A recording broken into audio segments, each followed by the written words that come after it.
Hello दोस्तों, नमस्कार। मैं अमित सिंह गैर आप सभी का मार्गदर्शन आरके क्लासेस के इस यूट्यूब चैनल पर स्वागत करता हूं, जहां पे हम लोग डिस्कस कर रहे हैं आपके बोर्ड के एग्जाम्स के रिलेटेड सारे के सारे क्वेश्चंस। और इस कड़ी में हम लोग लेकर आए हैं आज आर पार के 5वें सीरीज में उन बच्चों के लिए जो हिंदी मीडियम से ताल्लुक़ रखते हैं, उन बच्चों से जो हिंदी मीडियम में एग्जाम्स देने वाले हैं, उनके लिए स्पेशली आज का एपिसोड, ये 5 एपिसोड है। तो मैं ये डेडिकेट करता हूँ हिंदी मीडियम से लिख रहे बच्चों को और पढ़ रहे बच्चों के लिए। तो अगर मेरी आवाज़ आप तक सही तरीके से पहुँचे तो क्या हमें इम्प्रेशन जरूर सेंड करें, और वीडियोज आपको कैसा लगे ये सारी चीज़ें आप कमेंट करके हमें जरूर बताएं, क्योंकि ये वीडियोस काफ़ी मेहनत से बनाई गई है। और इस वीडियोस पे लाइक जरूर दें यार, जितना ज़्यादा से ज़्यादा लाइक्स और आपके जितना वीडियोस होगा उसी के अकॉर्डिंग आपका वीडियोस आगे वाला मिलता रहेगा, राइट। सो शुरुआत करते हैं इस सेशन की, एक शानदार सेशन की, आर पार के सब्जेक्टिव सेशन में 5वें एपिसोड के साथ हम लेकर आए हैं आपके लिए कुछ वैसे सवाल जो आपके चैप्टर 8, 9, 10 से रिलेटेड बोर्ड एग्जाम्स में बार बार पूछे गए हैं। और जो इम्पोर्टेंट क्वेश्चंस है उन क्वेश्चंस को आपको याद रखना होगा, ताकि आपके बोर्ड के एग्जाम्स को आप अच्छे से क्लियर कर लें और काफ़ी बेहतरीन मार्क्स ला दें।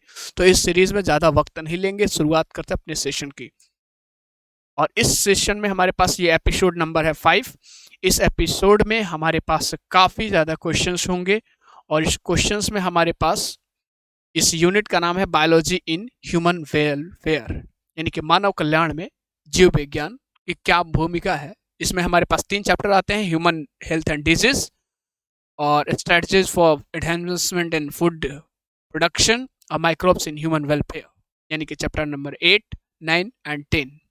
यूनिट नंबर 3 अगर 12th क्लास के हिसाब से बात करें तो, अगर 11th और 12th दोनों को मिला के बात कर तो ये यूनिट नंबर है हमारे पास 8। तो शुरुआत करते हैं इस सेशन की। कह रहे सर, पहला हमारे क्वेश्चन है आपका, प्रतिपिंड के कार्यों का वर्णन करें। प्रतिपिंड यानी कि एंटीबॉडीज के कार्यों का वर्णन करने की बात कर रहा है।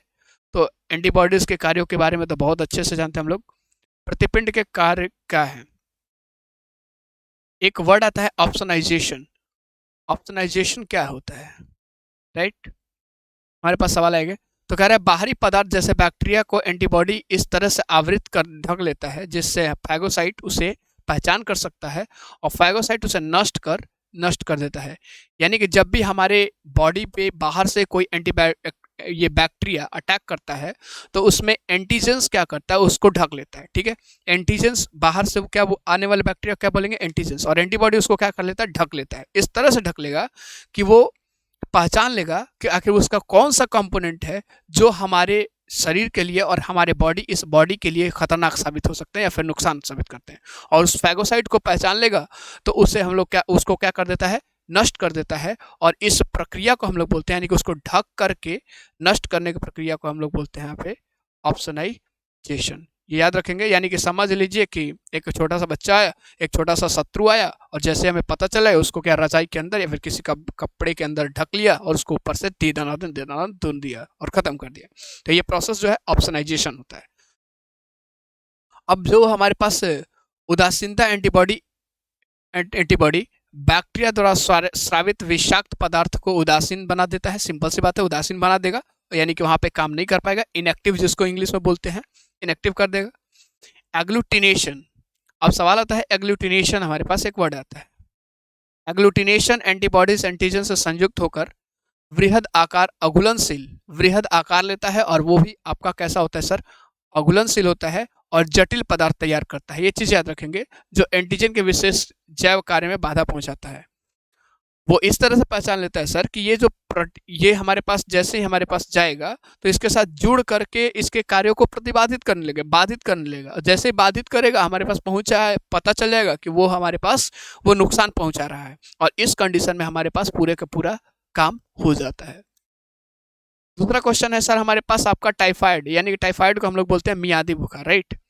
आज का जो हमारे पास टाइफाइड है, इसका पुराना नाम मियादी बुखार के नाम से, हमारे बुजुर्गों से भी पता सुना होगा और दादा दादी से, ये मम्मी पापा से तो सुना ही होगा।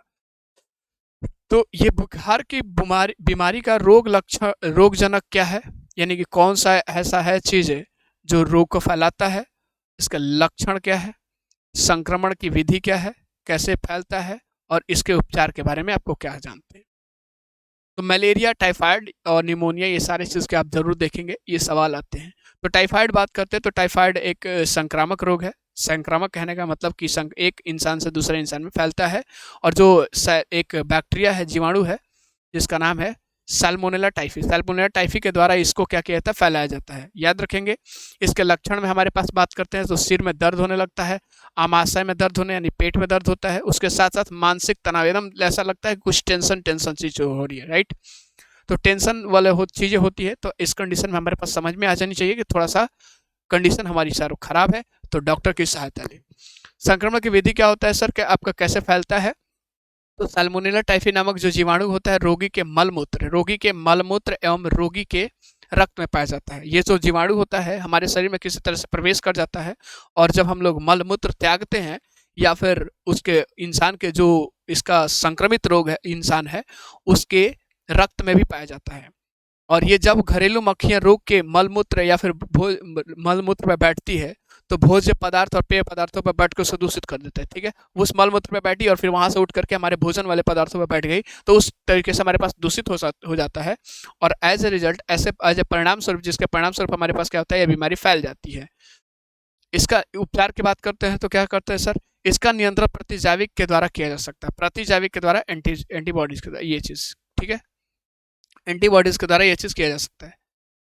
2 सप्ताह में प्रतिजैविक बुखार को कम करता है। प्रतिजैविक जो होता है एंटीबॉडीज क्या करता है, इस बुखार को 2 सप्ताह में कम कर देगा। रोगी को तरल भोजन देना होता है, यहाँ पे उसको अच्छा सा भोजन नहीं पचता है, तो एज ए रिजल्ट हमारे पास परिणाम स्वरूप क्या करना पड़ता है, आपको ऐसे भोजन देना होता है जो आसानी से पच सके, यानी कि इजीली डाइजेस्टेबल फूड, ठीक है। तीसरा क्वेश्चन है सर कि सामान्य कोशिका से कैंसर कोशिका किस प्रकार भिन्न है, यानी कि एक सामान्य कोशिका कैंसर कोशिका से किस तरह से अलग है, या फिर सामान्य कोशिका से कैंसर कोशिका किस तरह से अलग है। तो सिंपल सी बात हमारे पास कह रहे हैं कि हमारे शरीर में कोशिका वृद्धि और विभेदन अत्यधिक नियंत्रित और नियमित होती है। सिंपल सी बात है, एक नॉर्मल शरीर में बात करें तो हमारे पास कोशिका की वृद्धि भी होती है और कोशिका का विभेदन भी होता है बहुत ज़्यादा, और नियंत्रित और नियमित भी होता है। ये कैंसर कोशिकाओं में ये नहीं होती है। कैंसर कोशिकाओं में जो वृद्धि होती है कोशिका की, और विभेदन का मतलब उसका टूटने वाला जो प्रोसेस होता है, डिवीजन, ये चीज़ें नियंत्रित नहीं होती है। ये क्रियाविधि इसमें क्या हो जाती है, ये नियमित रूप से टूट जाती है, ठीक है, यानी कि क्रियाविधि पूरी तरह से टूट जाती है। तो जो सामान्य कोशिकाएं हैं, सामान्य कोशिकाएं ऐसा गुण दर्शाती है जिसे संस्पर्श संदमन यानी कांटेक्ट इनहिबिशन कहते हैं। तो ये जो प्रॉपर्टीज है कि आपका नियमित तरीके से आपका वृद्धि हो जाना कोशिका का होता है ना, एक लिमिटेड वे में बढ़ेगा और लिमिटेड वे में उसका रिप्रोडक्शन यानी कि सेल डिवाइड करेगा। ये हमारे पास जो इस प्रॉपर्टीज होता है एक नॉर्मल सेल की, एक आम कोशिका, एक सामान्य कोशिका की, एक प्रसामान्य कोशिकाएं की, तो ये इस गुण को हम लोग बोलते हैं आपका कांटेक्ट इनहिबिशन इंग्लिश में बोलते हैं, और इसको हिंदी में बोलते हैं आपका संस्पर्श संदमन। याद रखेंगे, इसी गुण के कारण दूसरी कोशिकाओं से उनका संस्पर्श इनकी अनियंत्रित वृद्धि को संदमित करता है। और ये अगर नहीं होता ना सर, तो ये चीज़ें हमारे पास क्या होता है कि हमारी कोशिका में भी आपका अनियंत्रित तरीके से वृद्धि होती है, लेकिन ये चीज़ें है, इसीलिए हमें पता चल जाता है, और ऐसा करने से हमारे पास ये चीज़ें एक नॉर्मल सेल्स पता चले। यानी कि नॉर्मल सेल्स यानी समझ लीजिए एक नॉर्मल इंसान, ठीक है, और एक बदमाश इंसान जो मतलब खुराफाती लफंगे जितने होते हैं वो रोड साइड, राइट, जिनको वो चीज़ नहीं होता है, यानी कि डेविएटर्स, तो उनके पास ये प्रॉपर्टीज नहीं होता था। हमें पता चल जाता है कि एक नॉर्मल इंसान को एक और बदमाश इंसान को, दोनों को देखने के सामने से पता चल जाता है कि कौन बदमाश हो सकता है कौन नॉर्मल, क्योंकि तरीके उसके जो तरीके हैं ना वो अलग होंगे। ठीक उस तरीके से हमारे पास कैंसर कोशिकाओं के पास ये चीज़ें नहीं होती, नियंत्रित नहीं होती है, और ये गुण खत्म हो जाती है, तो जिसके परिणाम स्वरूप हमारे पास कैंसर कोशिकाएं, हमारा विभाजन, उसका विभाजन होना ना जारी रहता है, वो खत्म नहीं होता है, और एज ए रिजल्ट जिसका परिणाम सबका कोशिकाओं का भंडार खड़ा कर देता है। सिंपल सी बात है, काफ़ी ज़्यादा हो जाएगा, और जिस भंडार को हम लोग अबोर्ध या फिर ट्यूमर कहते हैं, जिसको आपने नाम सुना होगा ब्रेन ट्यूमर, वो चीज़ सुना हो ना, वो ट्यूमर कहते हैं उसको, ठीक है। तो ट्यूमर भी हमारे पास बात करते हैं, आपको पूरा की पूरी बता रहा हूँ, जो भी सवाल आए हमारे पास, अगर नॉर्मल की चीज़ पूछते हैं कि आपका ये अगर जो सवाल हमारे पास है तीसरा क्वेश्चन, ये इसके हिसाब से हमारे पास यहाँ से अगर यहाँ तक हम लोग लिखते हैं, यहाँ तक ये दो पॉइंट पूरा तो हमारे पास पूरा नंबर मिल जाएगा। लेकिन चीज़ें क्या है, इससे रिलेटेड जितनी भी चीज़ें हमारे पास जान लेते हैं। अब अबुर्द जो होता है, ट्यूमर जो होता है, दो दो तरह का होता है। एक बिनाइन, ठीक है, मैलिग्नेंट जिसको इंग्लिश ये, हाँ, एक सुदम और एक दुर्दम। दुर्दम को हम लोग इंग्लिश में मैलिग्नेंट बोलते हैं, राइट। सुदम जो होता है, सुदम का मतलब आसानी। सुदम अबुर्द जो होता है सामान्यतः अपने मूल स्थान पर सीमित रहता है, ये फैलता नहीं है। सुदम अबुर्द यानी कि हमारे पास जो ट्यूमर होता है ये आपका ज़्यादा फैलता नहीं है, वो अपने स्थान पर रहेगा, जो भी नुकसान करेगा उसी जगह पे। शरीर के दूसरे हिस्से में, दूसरे भागों में नहीं फैलते फैलते तथा इसके मामूली क्षति होती है। इससे ज़्यादा फैलना नहीं ना भाई, एक छोटा सा बदमाश है, ठीक है, एक अपने एरिया में ही रह रहा है, वो उसी में जो भी नुकसान कर रहा है। लेकिन दूसरी चीज़ बात करते हैं, एक ऐसा है जो अपने एरिया से रिलेटेड दूसरी जगह पे भी जाके वो चीज़ें कर रहा है, तो इस कंडीशन में हमारे पास क्या हो जाती है कि वो ज़्यादा से ज़्यादा नुकसान फैला देता है, राइट। तो दूसरी ओर अगर बात करते हैं, दुर्दम जो होता है, ये दुर्दम वही चीज़ें हैं, ये हर जगह पहुंच जाता है और हर जगह पहुंच करके वहां पे नियोप्लास्टिक कोशिकाएं का नियोप्लास्टिक नवनिर्मित आपका नए नए द्रव्य वाला कोशिका का निर्माण करता है, जिसको हम लोग बोलते हैं नियोप्लास्टिक कोशिकाएं। याद रखिएगा। इसकी अगर वृहद की बात करते हैं, दोनों के एरिया की बात करते हैं, तो छोटा एरिया होता है सुदम अबुर्द की, यानी कि कम जगह तक फैलता है, वो दूसरे जगह पर नहीं फैलता, यानी कि वो अपने ही घर में रहता है, अपने ही जगह पर रहता है, तो ये क्षति भी कम पहुंचाएगा। और दूसरी चीज दुर्दम जो है तो सर आपका ये प्रचुरोद्भवी, यानी हमारे पास यहाँ पे प्रचुरोद्भवी का मतलब होता है कि काफी ज्यादा फैलता है, ठीक है, ये कोशिकाएं होती है, यानी काफी जगह अलग दूसरे जगह पे भी जा सकता है किसी की मदद से, और ये बहुत तेजी से बढ़ता है। आसपास के सामान्य कोशिकाओं को हमला करके उससे क्या करता है, क्षति पहुंचा देता है। ये चीज याद रखेंगे। आम बहुत तेजी से बढ़ती है और आसपास के सामान्य कोशिकाओं को, सामान्य ऊतकों को हमला करके क्षति पहुंचा देता है। दुर्दम कौन? दुर्दम कोशिकाएं, ठीक है, दुर्दम ट्यूमर यानी दुर्दम अबुर्द। अगला क्वेश्चन हमारे पास, प्रतिरक्षी या टीकाकरण का सिद्धांत किस पर आधारित है? प्रतिरक्षीकरण या फिर टीकाकरण का सिद्धांत किस पर आधारित है? यह कार्य कैसे करता है? कैसे कार्य करता है बताइए। दो सवाल आते हैं इस, ये या तो आपको ये सवाल आ जाएंगे, ऊपर वाले सवाल आ जाएंगे, या फिर हमारे पास नीचे वाला सवाल आ जाएंगे, टीकाकरण और प्रतिरक्षीकरण पर टिप्पणी करें। दोनों सवाल में से कोई भी आ सकता है, तो दोनों के सवाल के आंसर एक ही चीज होगा। प्रतिरक्षीकरण या फिर टीकाकरण का सिद्धांत प्रतिरक्षा तंत्र की स्मृति के गुण पर होता है। प्रतिरक्षीकरण जिसको हम लोग बोलते हैं आपका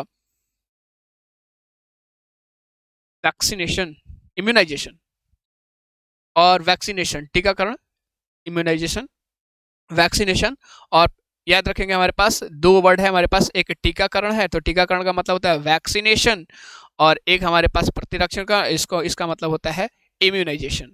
तो इसमें पहले इसके बारे में बताना है हमें, किस सिद्धांत पे काम करता है यही बताना है। तो कह रहे हैं कि प्रतिरक्षणकरण की बात कर ले या फिर टीकाकरण की बात कर रहे, तो इसका जो सिद्धांत होता है प्रतिरक्षा तंत्र पर, इम्यून सिस्टम पे काम करता है, इस इम्यून सिस्टम की मेमोरी पे काम करता है, या उसके कह सकते हैं उसके क्वालिटी पे, उसके कैरेक्टर्स पे काम करता है। टीकाकरण में रोगजनक या फिर निष्क्रियता, दुर्बलीकरण रोग। टीकाकरण में क्या होता है कि प्रतिजनिक प्रोटीनों को निर्माण कर शरीर में प्रवेश कराई जाती है। जैसे हमारे पास लग रहा है कि हमारे पास क्या होता है, जैसे एक वैक्सीन, कोरोना का वैक्सीन लिया, तो हमारे पास क्या ऐसा पता चला है, हमें पता है कि उसके लिए जो बाहर से अफेक्ट कर रहा है, जो हमारे शरीर में प्रवेश कर रहा है, जो वायरस, जो विषाणु, तो उसके लिए हमारे शरीर में वैसे प्रतिरक्षा तंत्र नहीं है। तो हम क्या करेंगे, बाहर से हम लोग प्रतिजनिक प्रोटीन्स, बाहर से कुछ ऐसे चीजों को लेकर शरीर के अंदर डालेंगे, प्रवेश कराएंगे, जो क्या करे, हमारे शरीर में रह करके जब वो वायरस इंटर करे तो उस वायरस को खत्म कर दे। तो पहले से तैयारियां होती है हमारे पास, राइट। तो वैक्सीनेशन वही चीज है। तो कह रहे हैं कि इन प्रतिजनों, यानी प्रतिजनों का मतलब एंटीजेंस, प्रतिजनों का विरोध, इसी को बोलते हैं एंटीजेंस। इसके विरोध में हमारे शरीर में उत्पन्न प्रतिरक्षियां क्या करते हैं, वास्तविक संक्रमण के दौरान रोगजनित कारकों को निष्प्रभावी बना देता है। सिंपल सी बात है, हमारे शरीर के अंदर प्रवेश कर गया तो वो क्या करेगा, आपका निष्प्रभावी बना देगा। ध्यान से समझने की कोशिश कीजिएगा, आसानी समझ में आएगा। अब टीका जो होता है सर, दो तरह कोशिकाएं बनाता है, एक स्मृति बी यानी कि मेमोरी बी सेल्स, बी कोशिकाएं, और मेमोरी टी कोशिकाएं। दो तरह की कोशिकाएं बनाता है टीका। वैक्सीन जो होता है हमारे पास, जो इसका काम क्या होता है सर, सब्सिक्वेंट एक्सपोजर के रूप में काम करता है। सब्सिक्वेंट एक्सपोजर कहने का मतलब परिवर्ती प्रभावन, प्रभावन का कहने का मतलब होता है सर कि ये अगर इस तरह से बना देते हैं तो क्या होता है कि रोगजनक को जल्दी से पहचान लेता है। यानी कि ये क्या करता है, सब्सिक्वेंट एक्सपोजर का मतलब एक्सपोज करने वाला है। यानी कि जैसे होता है ना कि हमारे पास आपके आपके गुण को, आपके सीक्रेट चीज़ों को कोई एक्सपोज कर देता है, कोई बाहर निकाल देता है कि ऐसे ऐसी चीज़ें हैं, ये करता है, ये चीज़ करता है। तो ठीक यही चीज़ें कि वो बनाते हैं, वो जो कोशिकाएं होती है वो क्या करते हैं, बता देते हैं भाई देख ये आपका रोगजनक है। तो रोगजनक को पहचानने में आसानी मिल गई, हमें पता चल गया कि भाई अगर ये बना लेगा, इसके आम के आम गुठलियों के दाम। टीका क्या करता है, दो तरह कोशिकाएं बनाता है, स्मृति बी कोशिकाएं और स्मृति टी कोशिकाएं। अब ये टी कोशिकाओं और बी कोशिकाओं का एक बहुत ही जबरदस्त प्रॉपर्टीज है कि वो रोगजनक को, जो रोग फैलाने वाला है, उसको आसानी से पहचान लेता है। तो हमारे पास प्रतिरक्षियों को क्या हो जाएगा, हमला करने में आसानी हो जाएगा, और ये आपका इस आसानी काफी भारी मात्रा में उत्पादन होकर के हमलावर को हरा देगी। लड़ेगा तो हराएगा ना। और ये कब से हो रहा है सर, हमारे पास उस रोग के आने से पहले ही हो रहा है, राइट। अगर व्यक्ति किन्हीं ऐसे घातक रोगाणुओं संक्रमण से संक्रमित होता है तो उसके लिए फौरन, उसके लिए तुरंत आपका प्रतिरक्षियों की आवश्यकता होती है, एंटीबॉडीज के, ये वैक्सीन की जरूरत, एंटीबॉडीज की जरूरत होती है। जैसा कि टेटनस में हमारे पास क्या जरूरत होती है, एंटीटॉक्सिन की जरूरत होती है। नहीं, टेटनस में हमारे पास क्या जरूरत होती है, प्रभावकारी निष्पादित प्रतिरक्षियों या फिर प्रति आविश, जिसको हम लोग एंटीटॉक्सिन बोलते हैं, एंटीटॉक्सिन की जरूरत होती है ना। एंटीटॉक्सिन क्या करेगा, टेटनस के खिलाफ में काम करेगा। टेटनस हमारे पास क्लोस्ट्रीडियम टेटनी की वजह से होता है, और इसके हमारे पास सीधे रूप से टीका दिया जाता है ना। तो टीके के माध्यम से ये चीज एंटीटॉक्सिन हमारे बॉडी में डाला जाता है, और जो क्या करता है, टेटनस के खिलाफ काम करता है। जब भी क्लोस्ट्रीडियम टेटनी हमारे बॉडी में आए, इंटर करेगा, तो वो चीज़ें क्या होगा, उससे कोई प्रभाव नहीं पड़ेगा, क्योंकि वो उसको मार चुका होगा। सांप काटे जाने के मामले में भी कोई सुई लगाई जाती है। ये जो सुई लगाई जाती है, ये क्या होता है, एक वेनम होता है, सर्प का विष का उल्टा, यानी विरोध में काम करने वाले निष्पादित आपका प्रतिरक्षी होती है। तो इस प्रकार से हमारे पास प्रतिरक्षी निष्क्रिय प्रतिरक्षीकरण कहलाता है। समझने की कोशिश कीजिएगा, तो जो चीजें हमारे पास अगर विषाणु या फिर जीवाणु से चीजें हो रही है, तो उसके खिलाफ में हमारे शरीर में पहले से चीजें डाली जा रही है, ताकि वो जब भी आए तो हमारे शरीर को कोई इन्फेक्शन ना हो। चाहे वो आप बात कर ले क्लोस्ट्रीडियम टेटनी की बात कर रहे हैं, यानी टेटनस वाले में, या फिर हमारे पास बात कर रहे हैं वहां पे ऊपर से किसी भी चीज के बारे में। और दूसरी चीज हमारे पास सांप वाले में देखा, तो सांप वाले में हम लोगों ने एंटी वैक्सीन डालता है, एंटी वेनम डालते हैं, राइट। तो वो चीजें उसके अकॉर्डिंग काम करता है। पांचवा क्वेश्चन है सर, एलर्जी किसे कहते हैं। एलर्जी किसे कहते हैं, एलर्जी किसे कहते हैं सर, बहुत आसान है, पर्यावरण में मौजूद कुछ प्रतिजनों के प्रति प्रतिरक्षा तंत्र की अंतररंजित, ध्यान रखेंगे, अंतररंजित अनुक्रिया एलर्जी कहलाती है। सिंपल सी बात है। अब मान लीजिए किसी की वजह से आपके शरीर प्रतिरक्षा तंत्र की में किसी तरह से आपको रंजित हो रही है, रंजिश हो रही है, यानी कि अच्छे से नहीं काम कर रहा है, तो इसी को हम लोग बोलते हैं एलर्जी। नहीं बोलते हैं कि इसको इस चीज़ से एलर्जी हो गई है, वो चीज़ से एलर्जी हो गई। तो ऐसा क्या होता है, उसके खिलाफ उसका जो प्रतिरक्षा तंत्र सही तरीके से काम नहीं कर रहा होता है, राइट। ऐसे पदार्थ जिनके प्रति ऐसे प्रतिरक्षित अनुक्रिया होती है, एलर्गन कहलाते हैं। और जो पदार्थ की वजह से ये एलर्जी होता है, उसको बोलते हैं एलर्गन्स। कह रहे दूसरा, इस रोग की पहचान कैसे की जाती है, इस रोग के लक्षण तथा इस रोग को नियंत्रित करने वाली औषधियों के विषय में बताइए, जानकारी दीजिए।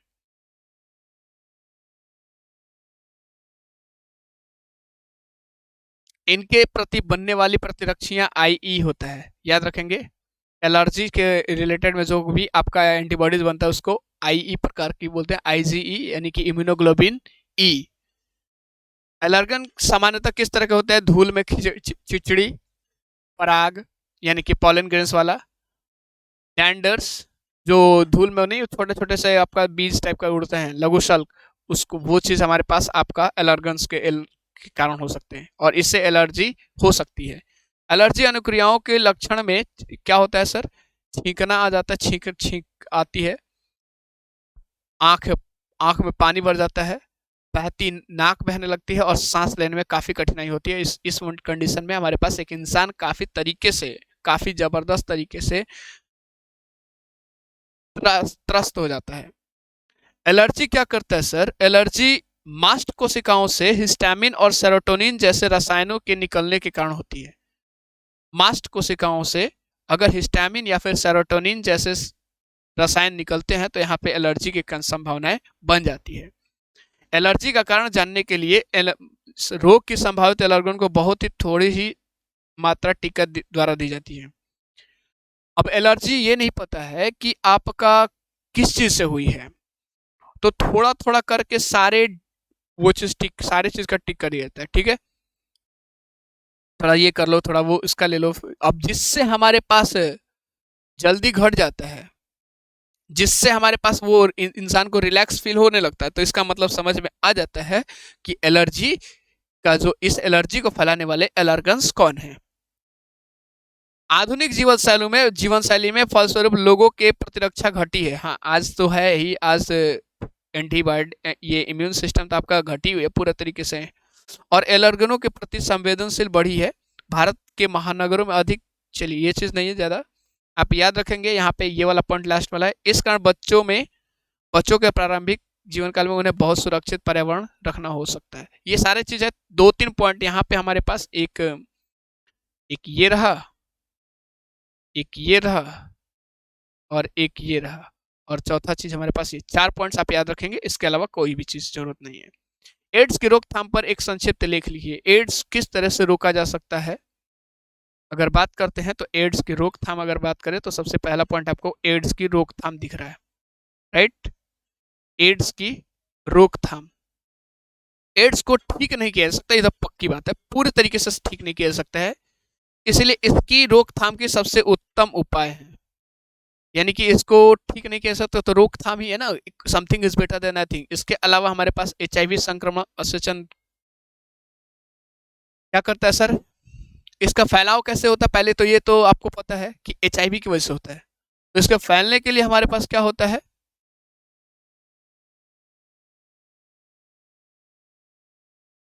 बिल्कुल बिल्कुल, इसकी निगरानी हमें सबसे बेहतर चाहिए, सबसे ज्यादा अच्छी चाहिए इसकी निगरानी। कह रहे एकमात्र अनभिज्ञता हो सकती है, लेकिन कहावत बिल्कुल सही है कि अज्ञानता के कारण मत मरो। हमारे देश में राष्ट्रीय एड्स संगठन, ये सारे चीज हमें नहीं लिखना भाई कि ये चीज, ये लेक्चर आप मत लिखिएगा। एड्स के रोकथाम के लिए सबसे पहली हमारी चीज चाहिए आपका जानकारी। दूसरी चीज, एड्स संक्रमण को फैलने से रोकने के लिए विश्व संगठन ने अनेक कार्यक्रम किए हैं, आगे बात करेंगे। यहाँ पे देखिए वो चीज आप मत याद रखेंगे, आप यहाँ पे आप जरा देखिए, ये वाला पॉइंट आप सिर्फ याद रखेंगे, ये वाला सिर्फ पॉइंट, एक एड्स के रोकथाम के लिए अगर जो पूछ रहा है तो ये यहाँ पे हमारे पास कहाँ पे है। हाँ, पहली चीज आप याद रखेंगे कि आप उन सिरिंज का यूज इस्तेमाल नहीं करेंगे, उन सुइयों का इस्तेमाल नहीं करेंगे जो पहले से ही आपके काम में लाई गई हो। दूसरी चीज, जो ये चीज हुआ है सर, आपका पढ़ रहे हैं कंडोम्स का जो मुफ्त वितरण होता है, ये ध्यान रखना होगा कि ये चीजें यूज्ड ना हो, बार बार यूज ना हो, ये आपका यूज करना होगा, तब रोकथाम किया जा सकता है। ड्रग्स के कुप्रयोग का नियंत्रण करना होगा, सुरक्षित यौन संबंधों की सिफारिश करना होगा, यानी कि कंट्रासेप्टिव डिवाइस यूज करके, कॉन्डोम जैसे चीजों को यूज करके। और दूसरी चीज, ससेप्टेबल पॉपुलेशन में हमारे पास इसके लिए नियमित जांच का बढ़ावा देना होगा। इन सारे अगर चीजों को किया जाए, हमारे पास उस चीज के रोकथाम हो सकते हैं। एड्स, एचआईवी से संक्रमण या फिर एड्स से त्रस्त होना कोई बात नहीं है, ये चीजें हमारे पास, ये भी हमारे पास याद नहीं रखेंगे। सवाल सिर्फ क्या था? एड्स की रोकथाम पर एक संक्षिप्त लेख लिखिए। लेख लिखना होगा तो पूरा लिख लीजिएगा, लेकिन कोई बड़ी चीज नहीं, वो बड़ी बात नहीं होगी, सिर्फ आप 2 ही पॉइंट लिखेंगे। ये वाला पॉइंट आप सिर्फ लिखिएगा, ये वाला, राइट? सिर्फ ये जहाँ पे आपको पूरा का पूरा डार्कन हो रहा है, ये आपको सिर्फ पॉइंट लिखिएगा, काफी ज्यादा जरूरत नहीं है।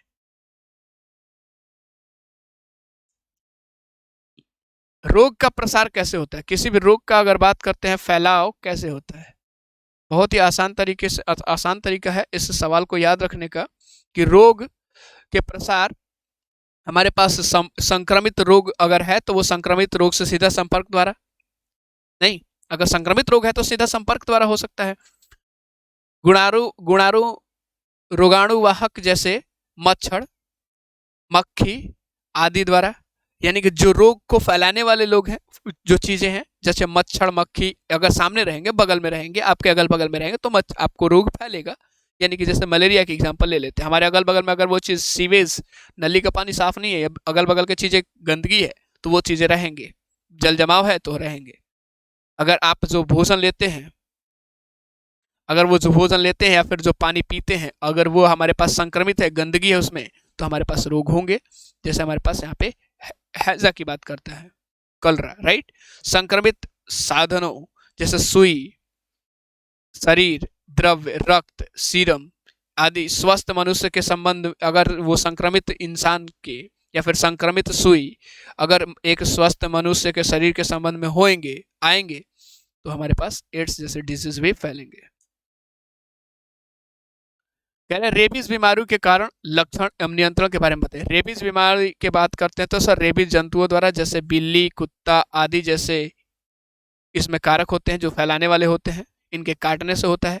कुत्ता बिल्ली अगर काट लेता है तो इससे रेबीज हो सकता है। और रेबीज की बता दूं, पूरी तरीके से इलाज इसका नहीं है। कह रहे हैं कि इसका लक्षण क्या है, हाइड्रोफोबिया, आपको पानी में डरने, पानी पीने से डरने लगने लगेगा, निगलने में, किसी भी चीज़ को निगलने में कठिनाई होने लगेगी। अब रोकथाम कैसे किया जा सकता है, तो रेबीज जंतुओं को रेबीज विषाणुओं के विरुद्ध टीकाकरण, इसका टीकाकरण आता है, उस टीकाकरण को आप कराना होगा। कह रहे हैं सर 9वां क्वेश्चन है कि कुछ ऑप्शन हमारे क्वेश्चन है हमारे पास, और इसके आपको बताना है कि किस तरीके से संक्रमण का रोगजनक इसके कौन है, संक्रमण के कारक क्या है, और हमारे पास लक्षण क्या है, उपचार क्या है। पहला चीज हमारे पास न्यूमोनिया आता है सर। न्यूमोनिया की बात करते हैं तो रोगजनक आपका डिप्लोकोकस नामक बैक्टीरिया है।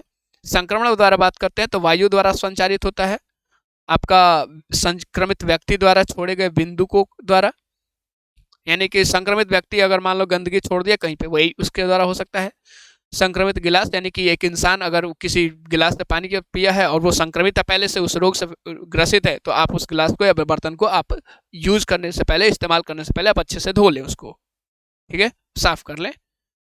लक्षण क्या हो सकते हैं सर संक्रमण के, तो आपको आपके अगल बगल की बात करते हैं सर, वायु कोष्ठों में तरल पदार्थ का भर जाना जिससे श्वास लेने में दिक्कत होता है, यानी कि जहाँ पे हमारे पास विंड पाइप जिसको बोलते हैं ना हम लोग, हमारे पास जो सांस लेने वाली चीज़ों में है, अगर तरल पदार्थ का भर आना हो जाएगा तो इसके कंडीशन में हमारे पास सांस लेने में तकलीफ हो जाएगी, पंजरी चलने लगेगी पूरा का पूरा, वो हाफ हाफ हाफ जिसको बोलते हैं ना हम लोग, छाती में दर्द होने लगेगा, आपका सिर दर्द होगा, ठिठुरन होगी थोड़ा सा, होठ और हाथ के नाखून का रंग नीला हो जाएगा। ये सारी चीज़ें लक्षण हैं। उपचार इसके लिए हमारे पास आता है एक पेनिसिलिन, और एक और चीज़ आता है हमारे पास फ्लुक्लोक्सासिन और पेनिसिलिन, चीज़ों का आप इस्तेमाल करें, ठीक हो जाएगा। रोकथाम और बचाव के उपाय बात करते हैं तो मरीजों को लोगों से अलग रखना है, जो लोग आपके स्वस्थ हैं उनसे अलग रखें, और स्वच्छता, सबसे इंपॉर्टेंट, स्वच्छता बनाए रखेंगे। अमीबता या फिर अमीबिया डिसेंट्री या फिर अमीबियासिस क्या है, इसका रोगजनक है एंटेमीबा हिस्टोलिका पुट्टी, इसको सिस्ट बोलते हैं। और दूसरी चीज हमारे पास संक्रमण के कारण, तो संक्रमित भोजन, जल एवं अन्य पदार्थ, ठीक है। लक्षण की बात करते हैं तो परजीवी शरीर में साइटोलाइसिन नामक एंजाइम का स्राव होना, जिससे रोगी के छोटी आंत के श्लेष्मा परत में छेद हो जाता है। जी बिल्कुल, सबसे इंपॉर्टेंट चीज ये रखें, छोटी आंत के श्लेष्मा परत में छेद हो जाएगा सर, तो ये डिजीज आपको हो सकता है, जिससे पतला दस्त के साथ साथ रक्त का भी स्वाद होता है, स्राव होता है सर वहां पे, पतला दस्त के साथ साथ रक्त का भी स्राव होता है, यहाँ पे स्वाद नहीं स्राव होता है। यानी कि जब भी आप टॉयलेट रूम का यूज करें, बाथरूम यूज करेंगे आप, तो वहां पे ये चीजें देखने को मिलेगी। उपचार टेरामाइसिन, मेट्रोनिडेजोल और ओरिमो बिल्कुल ओरिमोजाइजिन। और एंटीप्रोमाइसिन। 3 है हमारे पास, एक हमारे पास टेरामाइसिन, मेट्रोनिडेजोल, और तीसरा हमारे पास ओरियोमाइसिन, ध्यान रखेंगे ओरियोमाइसिन, और चौथा हमारे पास है सर एंटीप्रोमाइसिन। ये सारे के सारे। और रोकथाम और बचाव के कारण क्या है, उपाय क्या है, स्वच्छता रखिए, संक्रमित भोजन और पदार्थों का सेवन न करें, आप ठीक हो जाएंगे। इनका विस्तारित फॉर्म लिखना है आपका, इसका फुल फॉर्म क्या है ये चीज बताएं। पहला क्वेश्चन हमारे पास है तो सर माल्ट का फुल फॉर्म होता है म्यूकोन एसोसिएटेड लिम्फोइड टिश्यू, ठीक है। दूसरा चीज हमारे पास CMI का तो होता है सेल मेडिएटेड इम्यूनिटी। एड्स का तो एक्वायर्ड इम्यूनोडेफिशिएंसी सिंड्रोम। चौथा हमारे पास नाको नेशनल एड्स कंट्रोल ऑर्गेनाइजेशन। चौथा ये HIV ह्यूमन इम्यूनोडेफिशिएंसी वायरस। और अगला है सर हमारे पास IVF इन विट्रो फर्टिलाइजेशन। और हमारे पास MTP medical termination of pregnancy. ये सारे क्वेश्चन थे।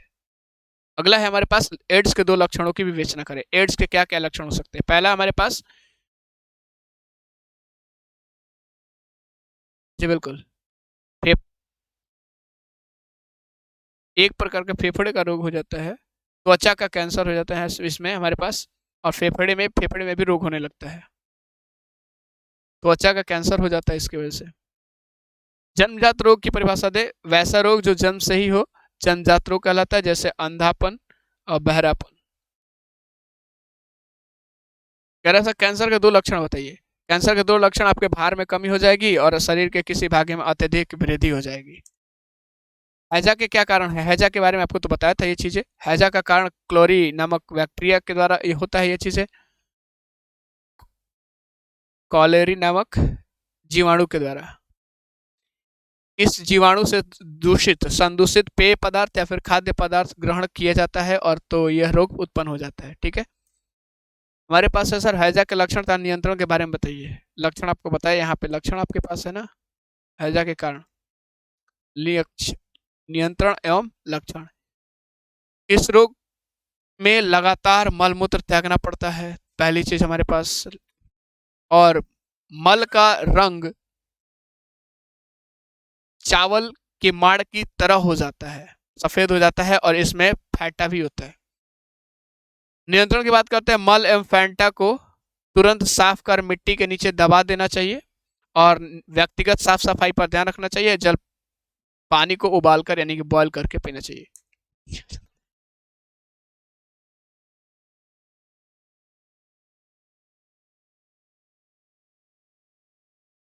वर्णान्यता क्या है, इसके लक्षण लिखे, या किस प्रकार का रोग है। वर्णांधता है ये आपका,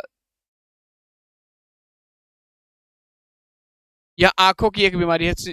इसमें क्या होता है, रंग नहीं पहचान पाते हैं कि वो लाल और हरा रंग को पहचान नहीं पाते हैं। जो भी लोग ग्रसित होते हैं लाल और हरा रंग को नहीं पहचान पाते हैं। इसमें ये चीज क्या होता है, ये जो रोग है हमारे पास एक्स क्रोमोसोम्स पे संबंधित आपका रोग है, और इसमें एक सामान्य दृष्टि वाले के समक्ष एक अप्रभावी गुण हो जाता है। एक नॉर्मल इंसान को ये चीजें नहीं दिख पाती है कि वो लाल कलर है और या फिर हरा कलर है। दो कलर में वो चीजें पहचान कर पाना मुश्किल हो जाता है उनके लिए। यह एक मेंडलीय विकार है। एड्स फैलने के क्या क्या कारण है। एड्स फैलने के आपके निम्नलिखित कारण है। पहली चीज हमारे पास प्रभावित व्यक्ति के साथ यौन संबंध रखना। दूसरी चीज हमारे पास संक्रमित व्यक्ति के इस्तेमाल में हमारे पास जितने भी इंजेक्शन या फिर सुई है उसके साथ आपका ट्रीटमेंट होना, इलाज होना। और तीसरा चीज हमारे पास संक्रमित व्यक्ति के रक्त को अपने शरीर में ले लेना, यानी कि आदान प्रदान करना, जिसको होता है ना ब्लड ट्रांसफ्यूजन। और चौथी चीज हमारे पास गर्भवती महिला के भ्रूण में जाकर गर्भस्थ शिशु को संक्रमित कर देना। जी बिल्कुल वही चीज है। मद्य निषेध से उत्पन्न होने वाले लक्षणों का उल्लेख कीजिए। मद्य निषेध क्या क्या रोग हो सकता है। प्रजनन क्षमता में कमी हो जाएगी। आंख के आंतरिक भाग में हमारे पास झिल्ली नुमा स्ट्रक्चर आएगा, जिसकी वजह से हमारे पास मोतियाबिंद जैसे स्ट्रक्चर्स भी होने लगता है। हृदय के धड़कन में तेजी होने लगेगी, सीने में दर्द होने लगेगी। ये सारे के सारे लक्षण हैं आपका मद्य निषेध से उत्पन्न होने वाले रोग। कह रहे हैं सर आपका शराब और अल्कोहल के दुष्परिणाम का वर्णन करें।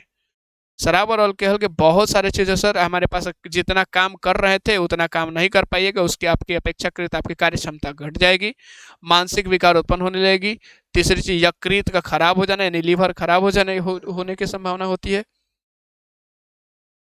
रक्तचाप ब्लड प्रेशर का काफी बढ़ जाता है।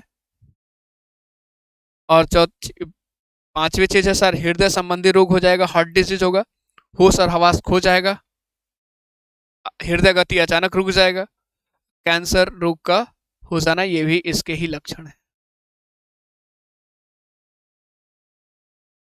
वाइटल इंडेक्स, वाइटल इंडेक्स क्या है, इसे ज्ञात करने का सूत्र लिखिए। जनन दर और मृत्यु दर के प्रतिशतता अनुपात को जैविक इंडेक्स या फिर वाइटल इंडेक्स कहते हैं। यानी कि कितना इंसान ये बर्थ रेट और डेथ रेट के रेशियो के परसेंटेज रेशियो को ज्ञात करने के लिए हमारे पास इस चीज़ों को किया जाता है। और इसका मतलब होता है सर यानी कि VI यानी कि वाइटल इंडेक्स मतलब यानी कि जैविक इंडेक्स मतलब होता है N/M इंटू 100। N का मतलब होता है जनन दर और M का मतलब होता है मृत्यु दर, यानी कि जनन दर बटा में मृत्यु दर गुणे 100 अगर निकालेंगे तो यहाँ से हमें पता चल जाएगा कि आपका वाइटल इंडेक्स को निकाला कैसे जाएगा। मोनोक्लोनल एंटीबॉडी तथा बायोरिएक्टर पर संक्षिप्त टिप्पणी दें। मोनोक्लोनल एक ऐसी कोशिका सर, मोनोक्लोनल एंटीबॉडी एक ऐसी कोशिका है जो अपने पूर्वज कोशिकाओं के विभाजन से बनी होती है। सिंपल सी बात है, यानी अगर बात करते हैं तो हम लोग जो है अपने पिता से आए हैं, तो समझ लीजिए कि अगर हम पिताजी के विभाजन से बने होते तो हम क्या होते, आपका मोनोक्लोनल एंटीबॉडीज होते। और यह एक जैविक थेरेपी है, याद रखेंगे, तथा यह एक ऐसी जैविक थेरेपी भी है जिसमें एक ही प्रकार के कई एंटीबॉडीज की प्रतियां तैयार होती है, ये याद रखेंगे। एक ही तरह के एंटीबॉडीज की कई प्रतियां तैयार है, कई कॉपीज तैयार होते हैं। बायोरिएक्टर की बात करते हैं या फिर फर्मेंटर की बात करते हैं, फर्मेंटर उसी को बोलते हैं। कम आपतन संवर्धन से प्रत्येक पर्याप्त मात्रा में उत्पादन नहीं किया जा सकता है। यानी कि इसमें हमारे पास क्या होता है सर कि जैसे हमारे पास कोई भी चीज बना दिया, ठीक है ना, तो हम लोगों ने आपका क्या बनाया था, अधिक मात्रा में आपतन संवर्धन यानी कि रिकॉम्बिनेंट DNA का जो यूज किया था, वहां से एक अलग प्रोडक्ट बना था, तो इसका इस्तेमाल किया जाता है ताकि काफी मात्रा में बनाया जा सके उन चीजों को, काफी लीटर और 100 ये 1000 किलोलीटर में, इस तरह से आपका अगर ज़्यादा मात्रा में प्रोड्यूस करना हो, 100 से 1000 लीटर मात्रा में प्रोड्यूस करना हो, तो इसका इस्तेमाल किया। एक बर्तन है, राइट, एक बर्तन की तरह होता है जिसमें हमारे पास क्या यूज़ किया जाता है, क्या किस लिए किया जाता है, अधिक मात्रा में चीज़ों को उत्पादित करने के लिए किया जाता है, अधिक मात्रा में चीज़ों को उत्पादित करने के लिए किया जाता है, जिसमें संवर्धन की अधिक आयतन कितना होती है सर, 100 से 1000 लीटर। मैंने बोला आपको 100 से 1000 लीटर इसकी संवर्धन आपकी आयतन होती है। इस बायोरिएक्टर का डिजाइन एक बड़े बर्तन, मैंने बताया ना आपको बर्तन होता है, एक बड़े बर्तन के समान है जिसमें सूक्ष्म जीव, पौधे, जंतुओं व मानव कोशिकाओं का उपयोग करते हुए कच्चे माल का तैयार जैव रूप से विशिष्ट तैयार किया जाता है। याद रखेंगे यहाँ पे आप पुआ पकवान सारे चीज नहीं बना सकते, राइट, हलवा वलवा नहीं बना सकते। यहाँ पे एक खास तरह की जैविक विशिष्ट पदार्थ बनाए जाते हैं, एंजाइम्स बनाए जाते हैं इन चीजों में। तो बायोरिएक्टर वांछित पदार्थ प्राप्त करने के लिए अनुकूलतम परिस्थितियां उपलब्ध कराता है। यहाँ पे कुछ ऐसे कंडीशंस होते हैं जो जिस कंडीशन में वो ग्रो कर सकते हैं, यहाँ पे प्रोवाइड किया जाता है। इसके लिए वृद्धि के तापमान उसके अकॉर्डिंग होता है, लवण जितना चाहिए उतना ही होता है, एंटीबॉडीज जो विटामिन जो आपका एंजाइम्स बना रहे हैं उसके अकॉर्डिंग होगा, ऑक्सीजन उतना ही होगा जितना उसको चाहिए। हर चीज़ों की अलग अलग डिमांड होती है ना, हर अलग अलग कंडीशन चाहिए था, तो वो हमारे पास यहाँ पे कर रहे हैं वही चीज़ें होती हैं। उपयुक्त मात्रा में अनुकूलतम होना चाहिए। और जो बायोरिएक्टर सर्वाधिक उपयोग में लाया जाता है उसे विलोडन प्रकार का है। मौन यानी मधुमक्खी पालन में से आप क्या समझते हैं, हमारे जीवन में इसका क्या लाभ है? काफी लाभ है सर। शहद के उत्पादन के लिए मधुमक्खियों के छत्तों का रख रखाव ही मधुमक्खी पालन कहा जाता है। मधुमक्खी ने कहीं छत्ता लगा दिया, उसका रख रखाव कीजिए और उसको आप गायब कर लीजिए उसके शहद के साथ। इसी को हम लोग बोलते हैं आपका मौन पालन या फिर मधुमक्खी पालन। शहद के उच्च पोषक मान तथा उसके औषधीय महत्व के कारण मधुमक्खी पालन का हमारे दैनिक जीवन में काफी महत्वपूर्ण है। यह प्राचीन काल से चला आ रहा है, यह कुटीर उद्योग है। ये चीज आप नहीं लिखेंगे, सिर्फ दो चीज लिखना है वहां पे, एक पॉइंट ये और एक पॉइंट ये। कह रहे सर मधुमक्खियां मोम भी पैदा करती है जिसका क्रांतिवीर वस्तुओं की तैयारी एवं विभिन्न प्रकार के पॉलिश वाले उद्योगों में काम किए, जूते पॉलिश, शू पॉलिश या फिर किसी भी चीज में पॉलिश करने आपके उसमें भी यूज किया जाता है। इसका इस्तेमाल इसलिए है महत्वपूर्ण, इसलिए है कि आज अगर दुनिया में बात करें तो शहद की काफी मांग हो गई है और जिसकी वजह से हमें इसको बड़े पैमाने पर पालने की जरूरत हो जाती है, क्योंकि उससे हमारे पास इकोनॉमी हमारा बढ़ जाता है। यह उद्योग जो होता है ना सर आपका एक काफी बड़ा बृहद रूप ले चुका है। और नोटिस कीजिएगा आपके ये जो चीजें होती है मधुमक्खी पालन की, वहां पे किया जाता है जहां पे फ्लावर्स प्रेजेंट हो। याद रखें, जहां पे फ्लावर्स उपस्थित हो, जहां पे फ्रूट्स उपस्थित हो, फ्रूट्स के बागान है, उसके अगल बगल में ही किया जाता है। और एक चीज और है कि अगर पुष्पीकरण जब फूल ले रहा है पौधे और उस समय उसके छत्तों को खेतों के बीच रख दिया जाए तो इसके परागण की क्षमता जो होती है सर बढ़ जाती है और इस प्रकार फसल तथा शहद दोनों के उत्पादन में सुधार हो जाता है। यानी कि आम क्या, आम गुठलियों के दाम। हरित क्रांति पर संक्षिप्त टिप्पणी दीजिए। हरित क्रांति खाद्य उद्योग को बढ़ाने के लिए कृषि के क्षेत्र में जो प्रयास किए जाते हैं तथा उसके फलस्वरूप उत्पाद में जो वृद्धि होती है उसे हरित क्रांति कहते हैं। याद कीजिए हमारे पास हरित क्रांति के पिता एम.एस. स्वामीनाथन थे, राइट। और इसमें हमारे पास क्या हुआ था, 1960 में ये क्रांति आई थी भारत में। और इसमें इसके महत्वपूर्ण योगदान क्या था, इसमें क्या क्या चीज ऐसे हुई थी जिसकी वजह से हमारे फसल में वृद्धि हुई थी, उत्पाद में वृद्धि हुई थी। तो पहले चीज हमारे पास सिंचाई का उपयुक्त पर ये प्रबंध किया गया था। दूसरी चीज यहाँ पे वैज्ञानिक विधि तथा दृष्टिकोण से यह हमारे पास साइंटिफिक तरीके से आपका खेती किया गया था। दूसरी चीज हमारे पास यहाँ पे जो सीड्स थे वो हाई क्वालिटी के थे, यानी कि उच्च गुणवत्ता वाले थे। और दूसरी चीज हमारे पास यहाँ पे फर्टिलाइजर्स दो थे आपका, आर्टिफिशियल फर्टिलाइजर्स का और हाई क्वालिटी के फर्टिलाइजर्स का इस्तेमाल किया गया था। और एक चीज और देखा, ध्यान रखा गया था कि फसल किसी तरीके से नुकसान ना हो और ना ही वो खराब हो, और इस तरीके से हमारे पास प्रोडक्शन बढ़ गया था। 24 क्वेश्चन नंबर हमारे पास है कि मानव कल्याण में पशुपालन की भूमिका की संक्षेप में व्याख्या कीजिए। तो मानव कल्याण में अगर पशुपालन की भूमिका की संक्षेप में व्याख्या करना हो तो पहली चीज हमारे पास लिखेंगे पशुपालन, पशु प्रजनन तथा पशुधन वृद्धि एक कृषि पद्धति है। सिंपल सी बात है ये चीजें। या आप लिखेंगे यहां से, आप लिखेंगे अगर आंसर लिखेंगे तो यहां से आप लिखेंगे, है ना, आप मत दीजिएगा।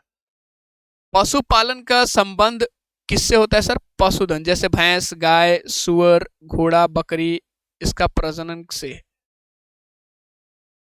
उसकी देखभाल से और उससे निकलने वाले जितने भी हमारे पास प्रोडक्ट है उससे पशुपालन। और यहां से हमारे पास याद रखेंगे, जैसे हमारे पास बात करते हैं भेड़ की, ऊंट की, मधुमक्खी की, रेशम कीट की, झींगा की, इससे भी हमारे पास इसका वही चीज किया जाता है, पशुपालन ही किया जाता है, राइट। इसमें क्या होता है, वो चीजें आप इसको पालन करें, इसके प्रजनन दर को बढ़ाने की कोशिश की जाती है और इसकी देखभाल की जाती है ताकि ये ज़्यादा से ज़्यादा मानव के लिए लाभप्रद, यानी कि मानव के लिए जो भी आपके फायदेमंद चीज़ें हैं वो प्रोड्यूस कर सकते हैं। गाय भैंस से हमारे पास क्या होता है, दूध मिलता है। दूसरी चीज़ हमारे पास इसके काऊ डंग केक से हमारे पास चीज़ें हो जाती है, आगे कुछ बायोगैस प्लांट बन जाता है। सुअर से हमारे पास मीट मिलता है, राइट। घोड़ा से हमारे पास क्या मिलता है, उसमें काफ़ी चीज़ें होती हैं, जो उसके खाल आपको नोटिस किया होगा, ये सारे चीज़ मिलते हैं। दूसरी चीज़ आप इसके प्रोडक्ट्स प्रोड्यूस भी मिलते हैं, उसको बाजार में बेच करके वो लेते हैं। बकरी से हमारे पास दूध मिलता है। भेड़ से हमारे पास ऊन, भेड़ ऊँट इससे ऊन मिलता है। और मधुमक्खी से हमारे पास शहद मिल जाता है। रेशम कीट से रेशम मिल जाता है और झींगा से आपको भी चीज़ें मिल जाती है, राइट। तो ये इनका पालन करना, इसमें कुक्कुट और मत्स्य पालन भी शामिल है। तो कुक्कुट भी इसका यानी मुर्गी, और हमारे पास मत्स्य पालन दोनों भी शामिल है। ठीक है। केकड़ा, मछली, पक्षी, सुअर, भेड़, ऊंट इत्यादि का उपयोग अनेक उत्पाद जैसे दूध, अंडे, मांस, ऊन, रेशम, शहद आदि प्राप्त करने के लिए किया जाता है। मैंने आपको पहले बता दी वो चीजें। और दूसरी चीज याद रखेंगे यहाँ पे कि डेयरी उत्पाद के लिए हमारे पास इसके उत्पाद, ये सारी चीजें हैं जो आप आसानी से पढ़ सकते हैं। हमारे अगर बात करें भारत की संपत्ति की पूरे, तो उसमें से 70% आपका जनसंख्या पशुपालन उद्योग से जुड़ी हुई है। पशुपालन हमारे अर्थव्यवस्था का काफी बहुत बड़ा आधार है। और आप बता दूं कि आपको जो कुक्कुट है, जो मुर्गा होता है सर, उसका प्रयोग भोजन के लिए भी करते हैं, उसके अंडे भी मिलते हैं। यानी कि कुक्कुट का अगर हम लोग पालन करते हैं तो हमारे पास दोनों चीज, इसको पोल्ट्री फार्मिंग बोलते हैं, राइट। तो इसमें हमारे पास मीट भी मिल जाता है और उसके एग भी मिल जाते हैं। और ये आपको पता है कि भारत में काफी लोग एक काफी जनसंख्या, एक बड़ी जनसंख्या हमारे पास इन चीजों पर डिपेंड है अपने भोजन के लिए। वेस्ट बंगाल की बात कर ले, पूरा का पूरा वही मछली वाला चीजें हिस्सा होते हैं। मछली हमारे पास जलीय जंतु है और जल पे पूरा आश्रित है। नहीं, मधुमक्खी मधुमक्खी के पालन से करने से फायदा क्या होगा सर? हमारे पास मोम भी मिल जाएगी, हमारे पास पॉलिश करने के लिए चीजें भी मिल जाएंगी, और दूसरी चीज हमारे पास मध भी मिल जाएगा। कुक्कुट पालन यानी मुर्गी पालन से आप क्या समझते हैं, अथवा कुक्कुट फार्म यानी कि पोल्ट्री फार्मिंग प्रबंध पर संक्षिप्त विवरण दें। मुर्गी फार्म में हमारे पास घरेलू मुर्गियां तथा तत्वों, तीतर आदि की देखभाल, उसका जनन क्रिया, लालन पालन तथा उत्पादों जैसे मांस एवं अंडों के सफल प्रबंध की मुर्गी फार्म प्रबंधन कहते हैं। वही चीज है सर, इस तरह से आप पालन करो, इस तरह से पालन करो, उसका इस तरह से देखभाल करो, इस तरह से जनन प्रक्रिया को बढ़ाने की कोशिश करो, लालन पालन करो उसके, ताकि उससे से ज्यादा उत्पाद यानी कि मांस और अंडे मिल सके। और इसी प्रोसेस को हम लोग कुक्कुट पालन बोले, मुर्गी पालन बोले, या फिर मुर्गी फार्म बोले, यही चीजें आपका होता है। दूसरी चीज कह रहे हैं हमारे पास कुक्कुट फार्म प्रबंधन का संक्षिप्त विवरण दे।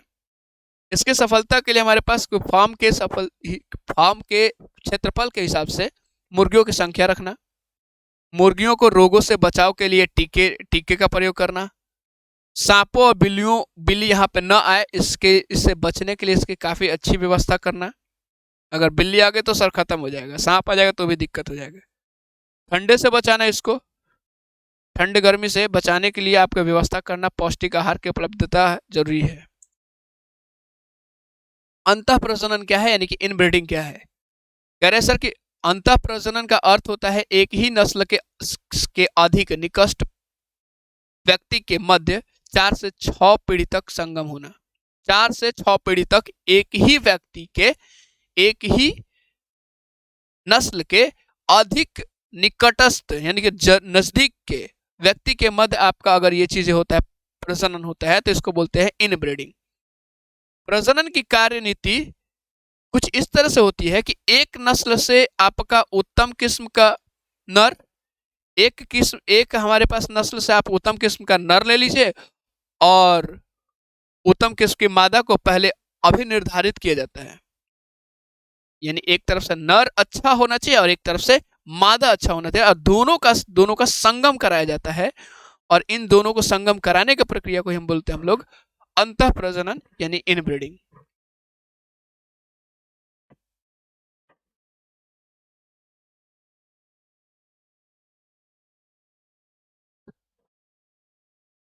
और ऐसे संगम से जो संतति उत्पन्न होती है, उस संतति का मूल्यांकन किया जाता है।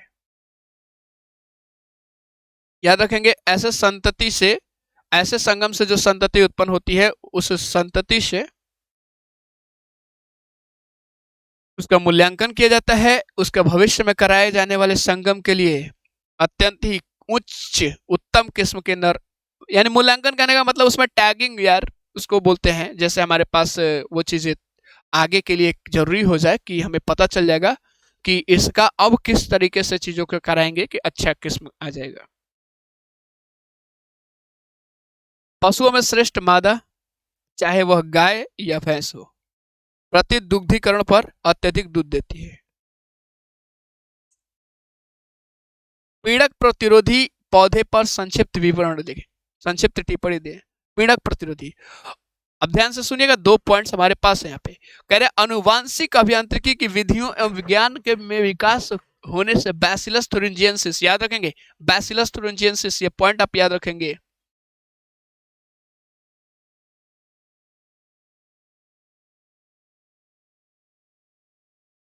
के टॉक्सिन के लिए जिम्मेवार जीन की खोज वैज्ञानिकों ने पिछले दशक में की और इसे सफलतापूर्ण पौधों में आरोपित किया है। ये चीज सही है। बैसिलस thuringiensis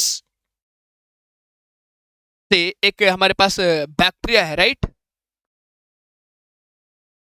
इसमें हमारे पास एक टॉक्सिन पाया जाता है। तो इस टॉक्सिन से को खत्म करने के लिए इसको खत्म करने के लिए हमारे पास वैज्ञानिकों ने काफी जबरदस्त तरीके से अनुवांशिक अभियांत्रिकी की मदद से ये चीज तैयार किया है, और जिसके परिणाम स्वरूप हमारे पास पीड़क प्रतिरोधी जो होते हैं ना, जो हमारे पास पौधे होते हैं जिसपे हमारे पास कीट पतंग आ करके लग जाते हैं, कीट पतंगा आ करके लग जाते हैं, उसको नष्ट कर देते हैं, उसकी उत्पादन शक्ति को कम कर देते हैं। तो उस कंडीशन में अगर इन चीजों को दे दिया जाए इस पौधे को, तो ये हमारे पास उन लोगों से क्या कर सकते हैं, आपका प्रतिरोधी क्षमता प्रोड्यूस कर देते हैं, और एज ए रिजल्ट हमारे पास उसके देखने को मिल जाता है सर कि उससे अब जब भी पीड़क या फिर कोई भी हमारे पास बाहर से कोई अटैक करता है उस पर, तो हमारे फसल में के पैदावार में कम नहीं होती है। और इसलिए लिखा हुआ है कि ऐसा करने से फलस्वरूप पौधे पीड़क प्रतिरोधी हो जाते हैं और एवं पीड़क को प्रकोप इन पौधों पर नहीं पड़ता है। धान और गेहूं की दोनों प्रोन्नत किस्मों के नाम लिखिए, यानी अच्छा किस्मत। धान की प्रोन्नत किस्म है हमारे पास साबरमती, जया, बाला, कृष्णा। और गेहूं की बात कर लेते हैं, हमारे पास कल्याण सोना, साबरमती सोनूरा और लेरमा रोसो और सोनूरा। कह रहे बीओडी और सीओडी क्या है, वर्णन करें।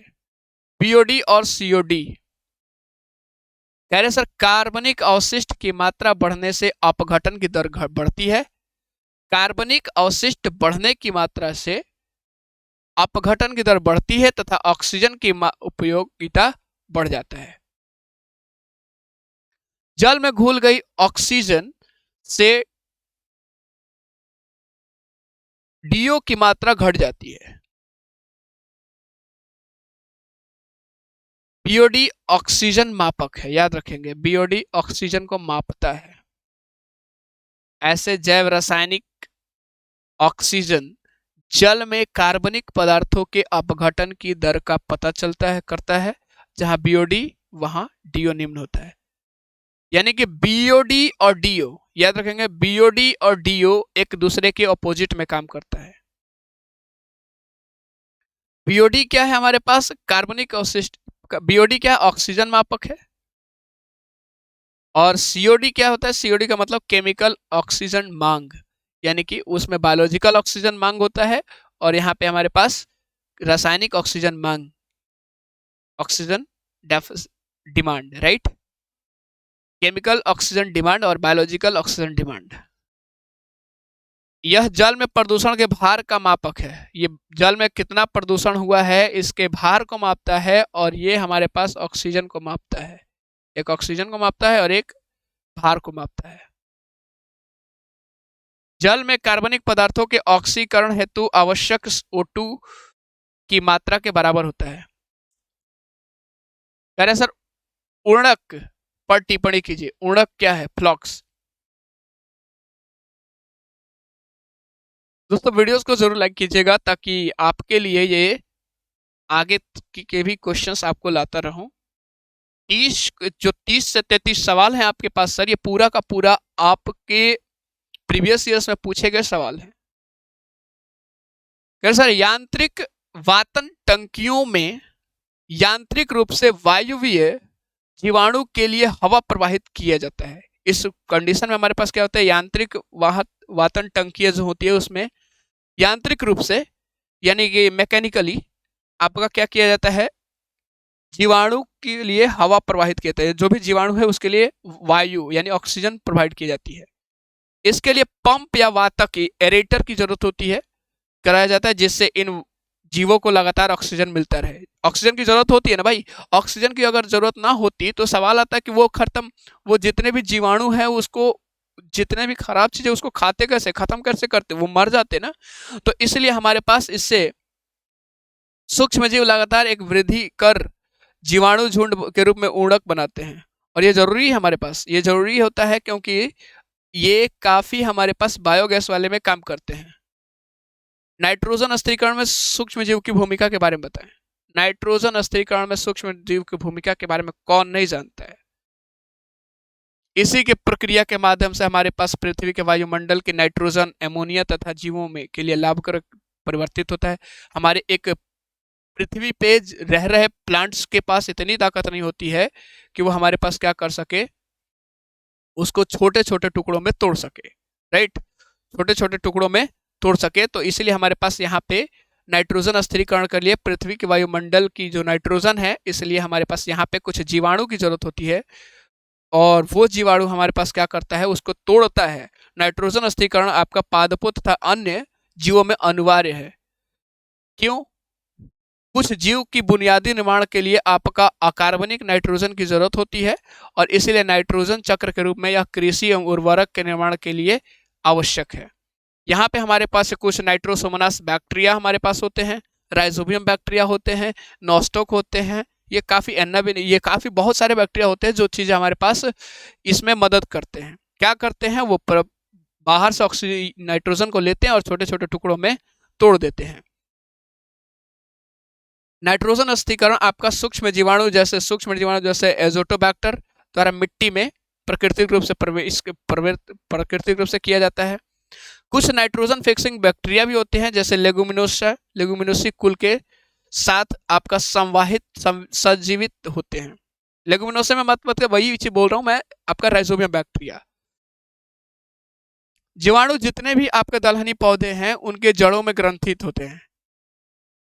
मटर कुल लिखा हुआ ना, यानी कि दलहनी पौधों में हमारे पास दलहनी पौधों के जड़ों में ग्रंथियां बनाते हैं, यानी कि वहां पे एक रूट नोडल्स बोलते हैं, वहां पे रहते हैं और वहां से क्या करते हैं, वायुमंडल से नाइट्रोजन ग्रहण कर उसको नाइट्रोजनी यौगिक में परिवर्तन कर देते हैं। परिवर्तन करने के परिणाम स्वरूप मिट्टी, उसकी वजह से हमारे पास क्या होता है, मिट्टी के मृदक की पोषकता बढ़ जाती है, यानी कि मिट्टी की पोषकता बढ़ती है, न्यूट्रिएंट्स कैपेसिटी बढ़ जाती है। और नील रहित शैवाल जैसे हमारे पास एनाविना, नॉस्टॉक नाइट्रोजन गैस को ग्रहण कर उसे नाइट्रोजन यौगिक में बदल देते हैं और जिससे हमारे पास मिट्टी की उर्वरकता बढ़ जाती है। सिंपल सी बात है। और इस प्रकार हमारे पास वो चीज ले लेते हैं, पौधे ले लेते हैं भोजन। कह रहे सर आपका 32 क्वेश्चन है कि वाहित मल से आप क्या समझते हैं। वाहित मल यानी कि प्रवाहित मल है, बह रहा है भाई। वाहित मल उपचार में सूक्ष्म जीव की भूमिका का वर्णन करें। किसी भी समुदाय द्वारा काम में लाने के बाद व्यर्थ जल व उसमें मिले पदार्थों को वाहित मल कहते हैं। हमने कोई चीज यूज किया और उसके बाद जो भी हमारे पास व्यर्थ है, जल है या फिर पदार्थ हमने फेंक दिया, उसको बोलते हैं वाहित मल, सीवेज जिसको इंग्लिश बोलते हैं। वाहित मल में 1 से 2% सॉलिड होता है और बाकी 98 से 99% हमारे पास पानी होता है। गोलगप्पा वाला नहीं देखे, फेंक देते हैं वो चीज, उसमें सिर्फ गंदगी होती है। और गोलगप्पे वाला जो होता है ना, ज्यादातर वो फीमेल सेक्शन ज्यादा वो चीज भीड़ लगता है। गोलगप्पे के दुकान पे देखिए फीमेल सेक्शन का ज्यादा वो चीज भीड़ होता है ना।